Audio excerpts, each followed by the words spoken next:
Hello, everyone. Welcome to Idle Insights. I am joined by B. Dave Walters, the dungeon master of many shows, including Idle Champions Presents. So, what's going on, B. Dave, with Idle Champions Presents? We've got one more episode left. One more. Yeah, no, it is all built up to this. It's how much, it's like slaps the trunk. You can fit so much emotional trauma into this baby.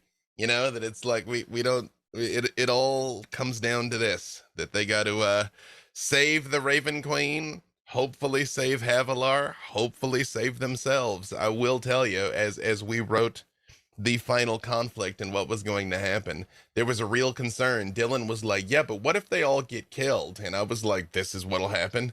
And he's like, oh. And I'm like, yeah. So there's a contingency. Yeah. Now you are in a easy. place of death. Mm-hmm. Like, if not here, then where? Mm-hmm. Mm-hmm. Yeah, it's rough. Has anything been surprising about the last 4 episodes? Like funny moments, because there's always chaos. Oh, all of it. I clear expectations from my mind, and I'm like, let's just see what's going to happen here. Because again, with the votes, the input of the Idle Champions community to these things, is a wrench. Then there is the adventure as it was structured, and then you never know what Baloth is gonna do. So it's all. I can never tell. I'm like, is a given conflict going to be an hour of our time, or is it going to be 18 seconds because something gets meteor swarmed and vanished? Even I don't know, or thrust to hell, as it were. So, yeah, just got to be ready to yes and everything. What was the prep for this? Like, did you have a kind of a vision of like what the overall feel would be? Yeah. So the prep for this is different than in most of the shows I do, because usually it is 100% up to me and off the dome. For these Idle Champions Presents, these are written adventures that get given out to the community afterwards. But I was a part of the writing of this one with Scott Gray. So I kind of laid out some things I'd like to see happen, some challenges with the last one. One of the things I told him is you personally experience in ICP2. Environmental hazards are rough because there's no way to pace it. Like if something's gonna go wrong and everybody makes their saves, you're like, oh, okay, you all made the jump over the lava field. Oh, fine. You know what I mean? Like I'd set aside a half hour for that. It was now 18 seconds. Or you all fail your saves. You've all plummeted into the lake of lava now, and it's like, oh, well, we're here now, and then I got to deal with it, because you can't just go through like 3 rounds of bad rolls and then be like, you know what, 14 is enough, because now we've established it's not. So yeah, so it's a hard one.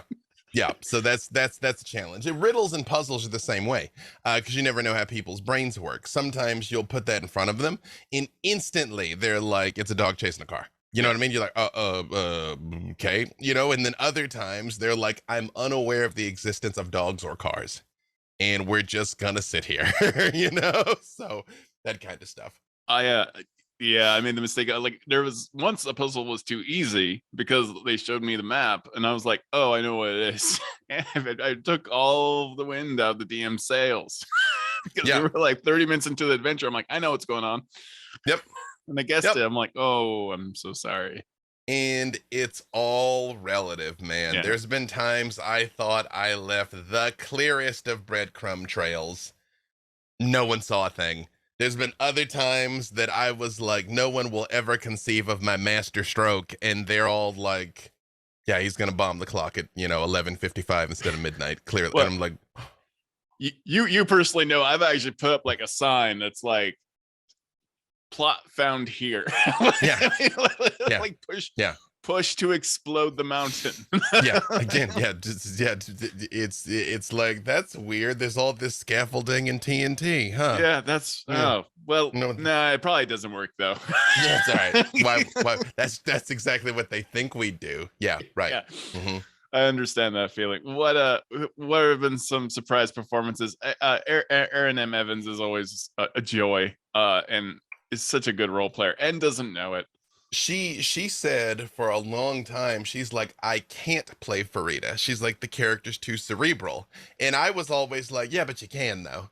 you know, and she's like, I can't. And I was like, but you can though. So when she did Farida for the epilogue of ICP2, I was especially proud of her that she's been able to strike that tonal difference between Farida and Havilar has been beautiful to see because they are vastly different characters. But then there's certain through lines because they're still twins. So that's been really great to see, especially to have it like overtly be something she's like, I cannot do this. And Yeah. then to see her do it as well as she has been wonderful. Yeah. And especially when you're dealing with sisters and to Yeah. like strike, like just to divide the characters that way, that's a tough role playing experiment in the first place. What something else I said on Champions of Lore, which is the other show we do together. You know, when I'm just telling these stories, I truly, from the depths of my heart and soul, don't care what someone thinks about how I portrayed Tiamat or the Raven Queen or any of these iconics. I'm like, you do it at your table how you do it. But bringing Aaron's characters to life in front of Aaron has been like, I was like, oh, I want to get Mahan and Lorcan right. You know what I mean? Like I want to do it right for her. And as I joke, my friend has zero poker face. So if I got it wrong, I would tell on her face immediately Yeah. if I'd gotten it wrong. Yeah, feeling... she'd just be like, no, that's not what they're like. You know, because they've lived in her head for years, you know? Yeah. So to be able to bring those characters to life in a way that she found fulfilling and satisfying was really great to do. What's been the Black Dice Society chemistry change? So I have like two of those characters kind of in here and interacting with everyone has to be kind of deeply amusing.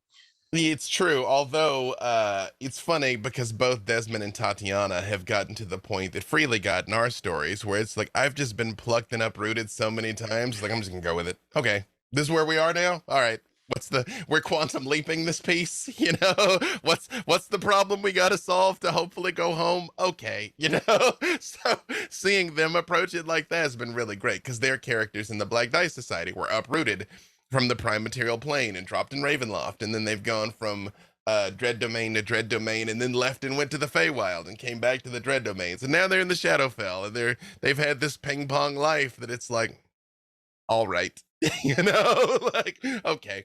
I mean, the Shadowfell is like Diet Ravenloft.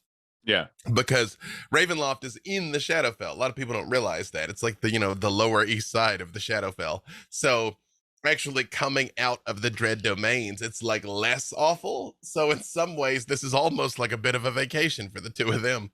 I mean, there are sections that are far more dangerous, but it's not like the negative material plane, right? It's like it's not that bad. But yeah, the domains are actively after you at all times. Yep. What is it that you enjoy about horror? The thing I like about horror is it is, when it's done well, it is cathartic. You actually feel better afterwards. And it's interesting because we actually had a discussion about this, the cast of the Black Dice Society and I, as, you know, obviously in the last, 3 weeks and change, have been particularly tumultuous, and right when the conflict started over in the Ukraine, that first week, there was some debate as to whether or not we should be dark that day. Ultimately, we decided we would. But we were talking about, is our show an escape? And the consensus was actually our show isn't an escape, but our show's a release. Like I don't know that you watch the Black Dice Society to get away from your problems per se.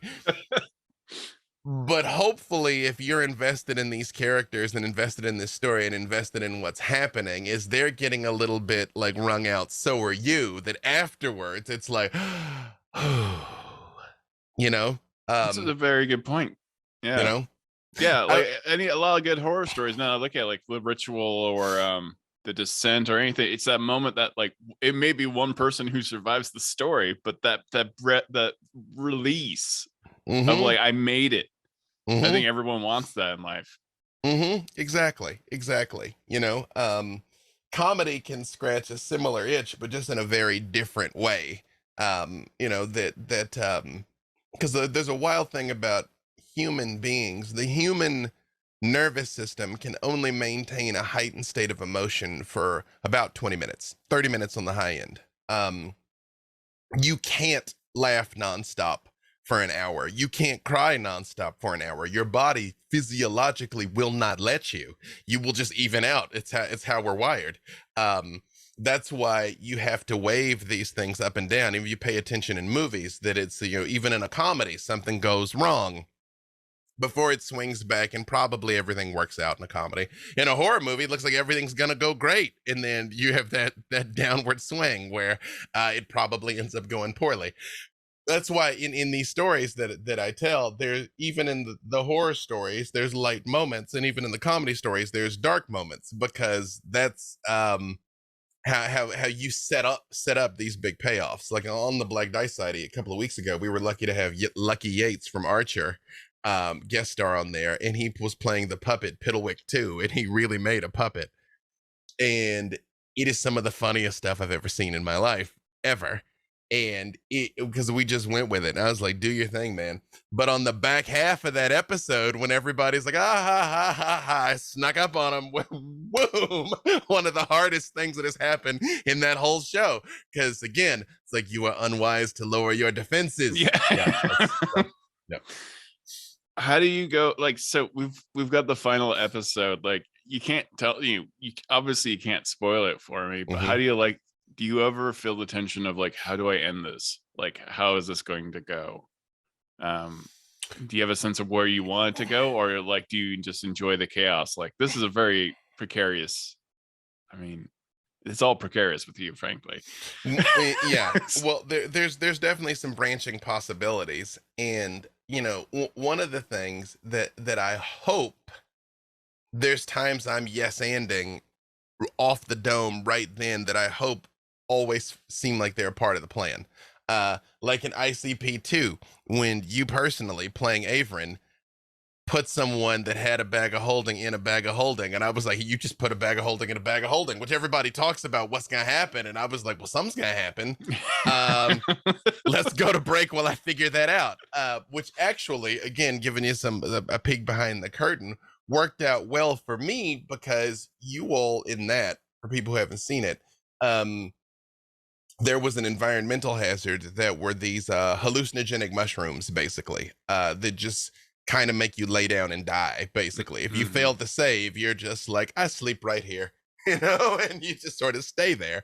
And you all just roll magnificently. I think like half of you were immune to sleep, and the other half just had crazy bonuses, and it was just like, oh, well, GG. And I was like, oh man, I got like 45 minutes left now. Okay, great.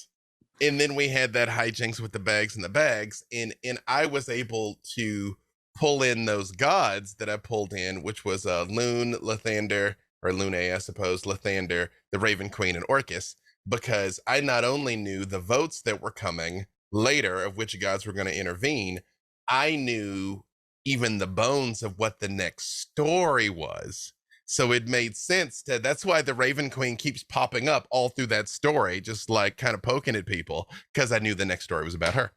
So to be able to come up with all of that in the moment and kind of have her be like, well, these are her interactions, and this is what's going to set all these events in motion. The whole thing with the Raven Queen stealing some of Shaka's memories, I was like, because Shaka's about to get killed, and none of the people in this group have resurrection magic. So the Raven Queen's like, how about you don't die? And then Whittle's like, can I make him a vampire? And on the one hand, no, that's not how this works. But on the other hand, yeah, sure. You're a Dhampir now, because Raven Queen. Because yes, anding. Because yes, anding. You know what I mean? Like in D&D, how often do we get that question? Like, I was watching that show, I'm just like, I will have to, obviously I'm biased because it's my wife, but I'm also just like, what? Yeah. Like, well, every episode. I mean, what Dhampir are, for people that don't know, is you've got a vampire relative. So you're a half vampire. You're Blade, the game is not at all clear about what it takes to make a vampire anyway. In Curse of Strahd, we are told he's got to bite somebody 3 times, and it's like, okay, because in the books, otherwise it just says how to make a vampire spawn. So The road was a rocky one, and but I will say we got off that episode in ICP2, and I immediately hit them up over at Idle Champions, and I was like, is it possible to turn Shaka's eyes red? Yeah. And they were like, yes. And I was like, That's a nice feeling for something to have a media effect in another medium. mm-hmm. That's always like a lovely experience. Well, transmedia storytelling is my passion. That's what I actually love. And what transmedia is just that. That a narrative is told across multiple mediums, but actually matters. It's like, there's 100 Star Wars comics and books and shows and movies, but transmedia is the Mandalorian melts down his Beskar spear in the show, and in the next episode of the comic, he doesn't have it anymore. That kind of thing can be difficult to time out, but that's one of the strengths of this project in particular, with the voting and everything, is there's been so many times that one of the very first things I said to them is like, I wanted this to be a door that swung both ways, that the players of the game could affect the show, but the show could affect the game. And I would ask them, I'm like, you tell me what's reasonable. What are the kind of things we could do? How hard is it if it's, in the game to make it be rainy instead of sunshine, because I have just really the absolute basics of programming skill, but I know enough about programming, and I've seen enough environments that stuff's random. You know what I mean? That you're like, making everybody speak Latin is actually 4 keystrokes, but turning your shirt from gray to green is a week and a half of work. You know what I mean? So I'm like, you tell me what it is, and so we could do it. Yeah. Some people don't even understand, like in video game, when you're playing like certain video games, like just having a light on, there's only so much resources a video game has. It's not any different really than having to set up electrical lines. Mm-hmm. It takes up resources for the game. So Yep. Yeah. So I remember being in a meeting once for another video game. Like, we're like, we can't play any more lights in that room. Yes. It just can't be done. Yeah. Yeah, it's a strange feeling. I have questions about character, because you sometimes role play. I see you do it. Once or twice. Yeah. So I know you always go from like opposites very often back and forth, but like, is there any prep work that you do? Because I had an extensive conversation with Becca about improv and like the rules of improv and yes anding and having an opinion matters. Yep. Because that's how you define your character. Do you largely find the character on the day and then move from there? The things I find on the day are usually how the character talks. Like most characters, like voices, accents, I might have some idea, but for the most part, I find out who they are the first time I open my mouth and say something. And then, sometimes you're like committed to this bit for like 3 years, Yes. But you got very good at it. It's true.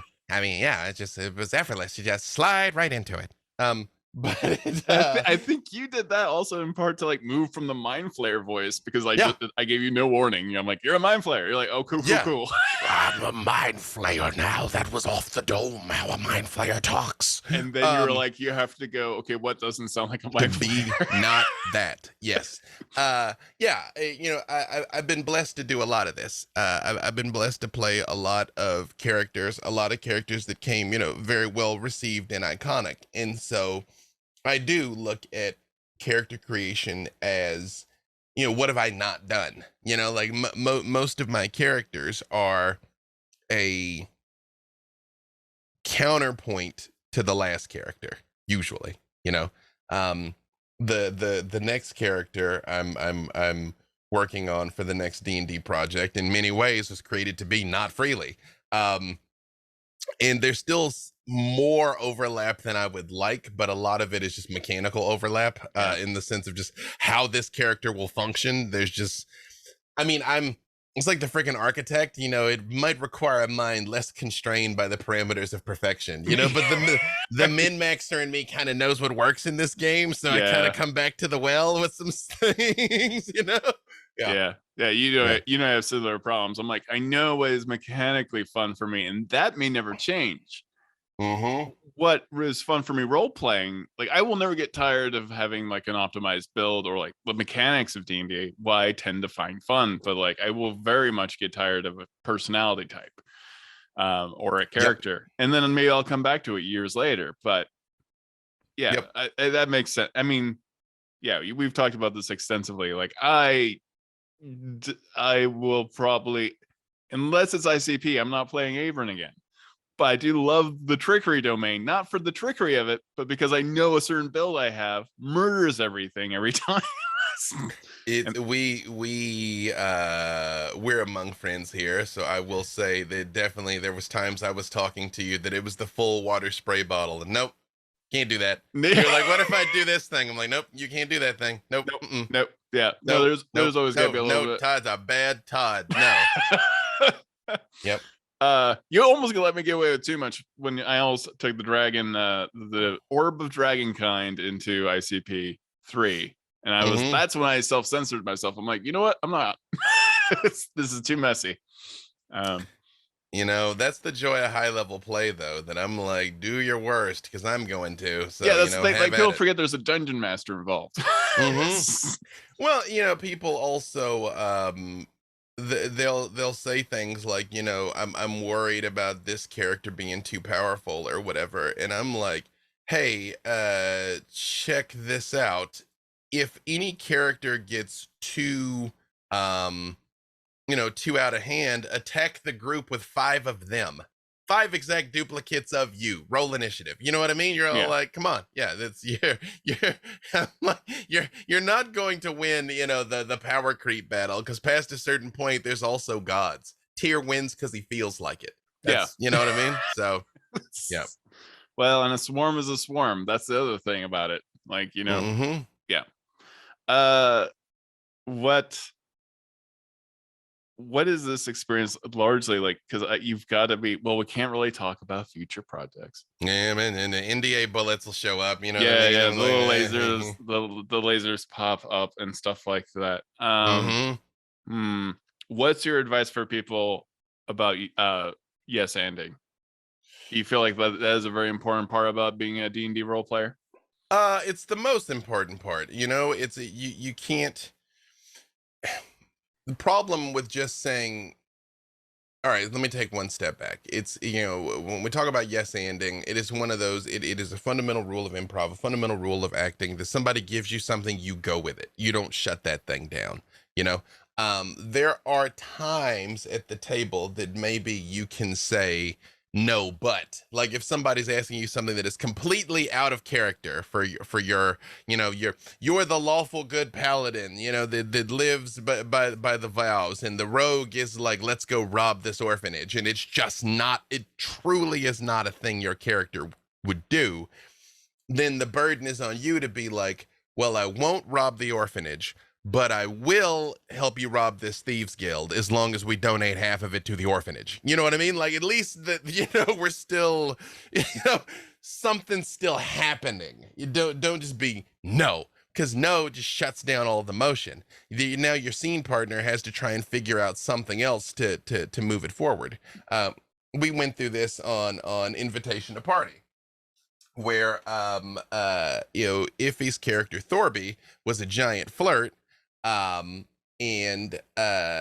Frost's character Octavia is a very, very frosty, prickly lesbian. So truly, he had nothing to offer her, but he'd be trying, and she'd be like, no, no, no, no. And I'm like, no, I get it, but you got to give him something. You know what I mean? It's like, I'm not interested. I'd never date a man wearing those shoes. I'm like, give him something. You know what I mean? So now there's still an interaction that can happen. So Right. it is the most pivotal thing, because again, remember, it is a collective storytelling medium. This is something you are creating together. And if, when the ball comes to you, you just say no, that's the equivalent of you just standing there holding it, or worse, just yeeting it out of bounds. You know what I mean? You're like, well, we literally can't play the game now. Yeah.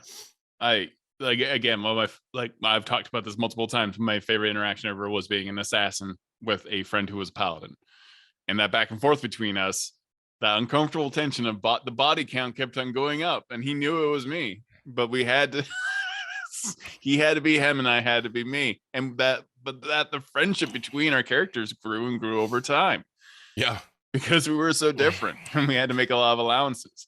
you know, that can be a challenge, and it's just something that you got to be mindful of too, that you know, there are certain character concepts that would never travel together, and if they did travel together they wouldn't stay together, you know. Yeah. So on a meta level, yes, sure, you got to find something, but also it's part of your being at the table. I mean, for the most part, 9 times out of 10, that's what my character would do, means you're about to do the wrong thing. And you're probably about to do a jerk thing. Probably. You know, not always, but I mean, if you're like, my character really would jump on that grenade, for the most part, it is usually a defensive douche nozzlery.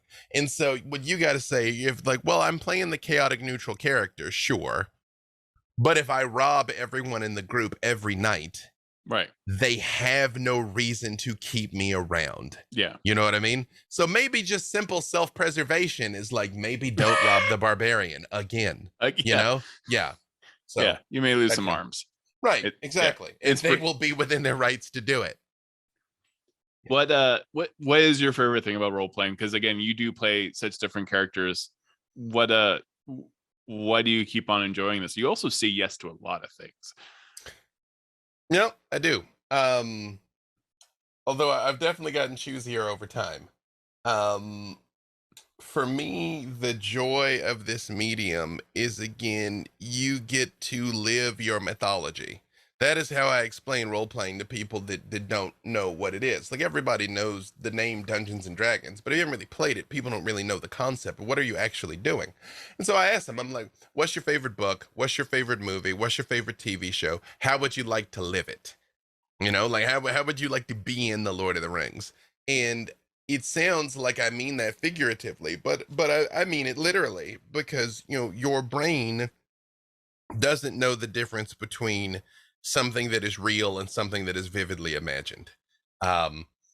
We don't have to go too far down this rabbit hole, because I don't mean to be crass, but, you know, you can vividly fantasize about something and your body reacts physically. This is why your brain really doesn't know the difference. So when you're laughing and experiencing the adrenaline rush and the highs of victory and everything in your brain, it's really like you truly did kill the dragon. You know, or when you're experiencing real human emotions because, you know, your horse has gotten killed and you're saying goodbye to it, you know, your brain doesn't know the difference. That's to that point previously about, you know, catharsis versus escapes and whatever. So that's what I like about it. I like to be able to both take those trips and help other people take those trips too. Yeah. I mean, there are role playing games that I remember better than my own life. Simply because of those moments. Even as a GM, I mean, I will never forget the day we had what we called the Christmas episode of a Star Wars game. We had 12 people there. We had 2 assistant dungeon masters, and all this stuff was going on. And there was the big bad on this desert planet, the Sith Lord, and the whole deal. And there was no way that the smuggler was going to beat him. So he drove his ship into him. He crashed his entire ship into the Sith Lord, and we rolled the dice, and he won. That was the best way to win, and I will never forget that moment because it's so hilarious. Because there's just this Sith Lord streak across the desert, and someone sacrificed their entire ship to get it done. It was just forever amusing to me. Also, it's a time-proven tactic. Yeah, if you have to. If the threat is too big, hit it with a bus. May not work for you, but, you know, give it a go. Well, I think that's all our time that we have, but I'm very excited for the finale of ICP 3. You know, I will just say, you know, now in retrospect, you can see how many hints I gave you in ICP 2 of what was going to happen in ICP 3. Let's see if you pick up any clues in ICP 3 of what's coming in 4. Perfect. All right, Big Dave Walters, thank you so much for being on the show. Thank you. We'll see you Monday.